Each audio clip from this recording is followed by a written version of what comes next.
Okay, so when we know how to have the basics of how to use the asana, as we progress later in our practices, we can then be introduced to mala. Now, I know already many people already have been introduced to the use of mala. Now,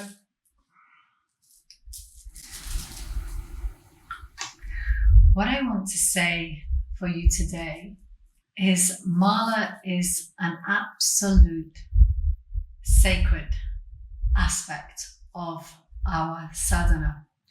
And these beads, just like the asana becomes infused with your energy, the mala beads also become infused with the mantra and your sadhana energy.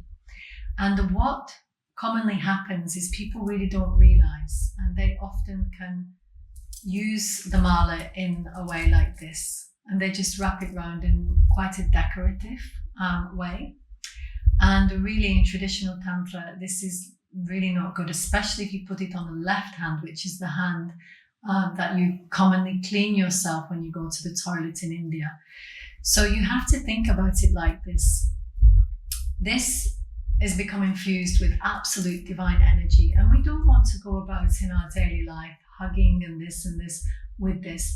It's like a sacred shamanic tool, you could say, that once you've finished chanting your mantra, it's time to put it back on the altar.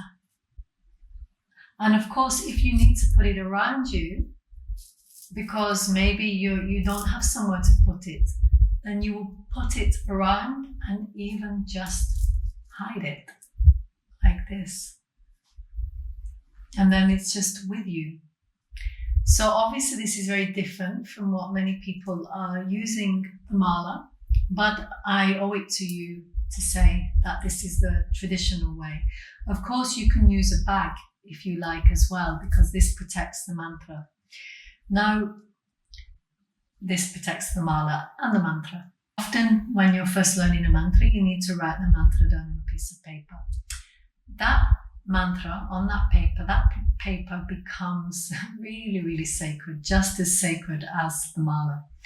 And so in India, it's really important that we don't touch or point our feet to anything that has great value, like these divine mantras, like a particular statue, like a respected teacher or guru.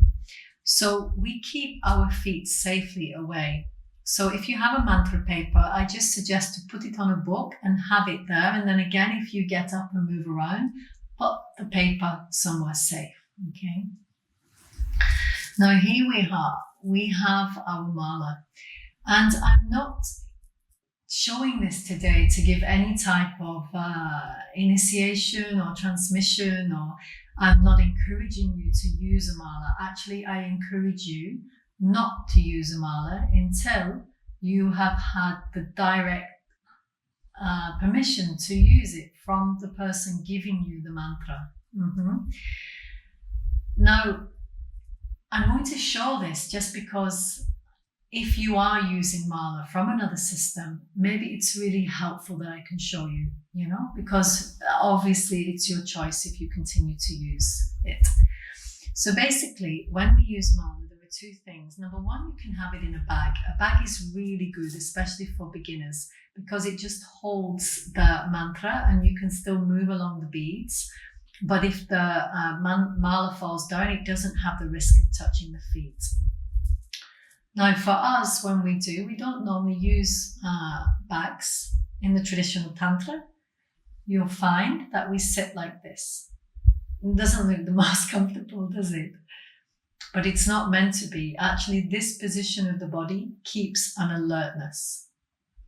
So what happens is we bring the beads up towards the mouth, and if you know how to use mala, you're just moving through the beads. You're chanting the mantra.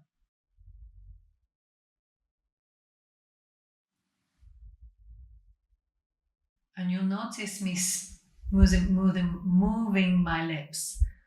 There are a few ways to chant. I already said some of them is clearly out loud, chanting the mantra out loud. Another way is chanting internally, so you don't see anything. And the other way is like this. So it's very, very low, like a whisper, only audible to you. And the reason that this is very helpful, especially for beginners, is that it really helps to focus the mind. And I even feel that it generates a particular amount of energy through the physical activity. Mm-hmm. So the idea when you have a mala is you never stop halfway through. So if you are using a mala for like 1 hour or half an hour, what I do is I go all the way around. So I say that I've gone all the way around now. And then if I've only got 10 minutes left, then I will leave the mala on my altar, or I can put it around my neck for the remaining 10 minutes, and I will just chant the mantra, because it's said that you don't want to stop halfway through. Now, when you come to finish the mala, so you're just moving through, you can see that with a mala, there is a guru bead, we call here. And so we never cross over that. When you get to that, if you have more time to go around again, you'll just simply turn the whole mala around. Did you see that? We're simply turning. So we are arriving here, and then we turn it around and go back the way we came. Okay. Now, touching the mala itself, we never use the pointing finger or even the little finger. Only the 2 middle fingers and the thumb guide the beads. It's the same if you do a yagna ceremony and make offerings to the fire. We never use these 2 fingers, okay? And so this is it. We just go chanting. We never just let the mala drop on the feet. And maybe some of you are saying, oh my God, we can't do this, we can't do that. Remember when I said that we have in the tradition many ways that help to contain and keep a safe, respectful energy. These advices, these rules are made that not only can we create a lot of respect for the energy, because when we do that, it's more likely we get a better energy connection. But also, what I understand is it brings more awareness, because sometimes we can just be very complacent and just be like, But when you know that you don't want the mala to touch your feet, there is an alertness. You're more present, you are more aware. And is that not the goal of our practice? So I find that these observances are really, really helpful to just bring that centeredness, that awareness. So you get this. Now, in the beginning, the holding the mala here, but if the hand just drops a little bit in the practice, this is all right. But definitely you're not going to just kind of have it on the floor in this way. No, I know you may have seen somebody practicing like this, but in the initial practice of mala for years actually, it's a discipline to hold in this way, at least in traditional Tantra. So I feel like I've covered the things there. And when you've finished, you touch the mala on both hands, on your mouth, you respect, and then you can leave it in a good place. Okay? And this is the practice of mala.